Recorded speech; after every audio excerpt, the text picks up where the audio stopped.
At sa pagkakataong ito, makakausap natin via phone patch si Bangko Sentral ng Pilipinas Deputy Governor Diwa Ginigundo na kasalukuyan pong nasa Tokyo, Japan para sa IMF World Bank Meeting. Magandang tanghali po, Governor Ginigundo. Si Kirby po ito. Magandang hapon naman. Apo, sir, ano po ang kahulugan para sa atin ng pagtataas po ng World Bank sa growth forecast po nito para sa Pilipinas at sa pagpapanatili naman po ng growth forecast po ng International Monetary Fund para po sa bansa naman ngayong 2012? Ang ibig lang sabihin niya ay kinikilala ng IMF at ng World Bank ang kalusugan at kalakasan ng ating ekonomiya. Kaya itinaas nila ang kanilang growth prospects for 2012 and 2013. Sir, ano po yung maging maaaring epekto nito po sa ating bansa?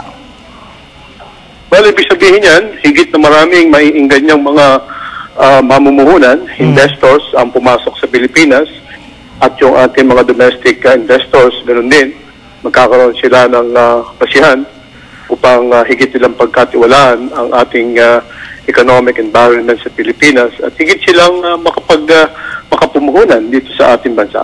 Opo. Sir, sinasabi po na ang IMF outlook po para sa 2013 ay bahagyang binabaan po. Ano po yung inyong maaaring dahilan po kaya nito? Ang outlook ng IMF ay para sa global economy, hindi para sa Pilipinas. Ang sa Pilipinas ay iniakyat nila. Pero din ang World Bank, tinaas nila ang kanilang growth prospects. Ang ibinaba nila ay yung global prospect. Dahil to sa nangyayari sa Europa at nangyayari sa Amerika, hindi masyadong maganda ang perception nila sa mga nangyayari ngayon sa Europa at saka sa Amerika. Apo. Sir, dahil nga po binabaan yung sinasabi pong outlook, ano po yung maging maaaring epekto nito sa ating bansa po?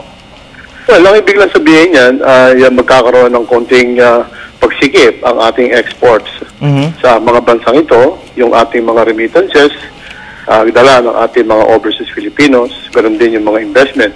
Pero malakas ang ating domestic demand at ito ang ating inaasahan na makakapag-balanse sa paghina ng global economy. Apo, sir, ano naman po mga factors po ang kinukonsidera kaya po nasabing may advantage po ang Pilipinas at Indonesia pagdating po sa mga policies po at patakarang nakakaakit po ng tiwala ng mga namumuhunan? Well, mahigit ng 20 taon ang ating ginugol sa pagsasakatuparan ng iba't ibang polisiya. At dahil dito, nakita nila na tayo seryoso na iayos ang ating gobyerno, iayos ang ating ekonomiya at ang ating sistema sa pananalapi. At ito ang dahilan kung bakit sinasabi nila malakas ang growth prospects ng Pilipinas, ganoon din ang Indonesia. Sir, sa tingin niyo po ba, dahil po dun sa magandang sistema po na yun, mas lalo pa pong dadami yung trabaho na i-offer po para sa mga... Yan ang ating inaasahan, na mas maraming mamumuhunan, mas maraming trabaho, mas maraming mga Pilipino magkakaroon ng pagkakataon upang maging mas productive. At yan ay ating inaasahan sa lalong madaling panahon. I have to stop this kasi magsisimula na yung aming media rito sa media interview dito sa Tokyo. Okay?